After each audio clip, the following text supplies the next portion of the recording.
process of transformation that removes sins and totally delivers us from death and be recreated in his own image. He does not share his glory with anyone.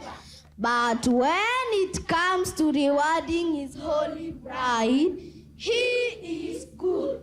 What a blessed assurance to us that the Lord has brought to share his eternal nature.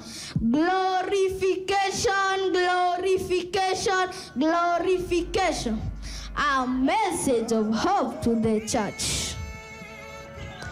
Christ is the firstborn to rise from the dead. He died and rose to the glory for his predestined people to enter heaven. God forgave them and were chosen to become his sons. Jesus paid price for our glorification. Glorification, glorification, glorification. A message of hope to the church.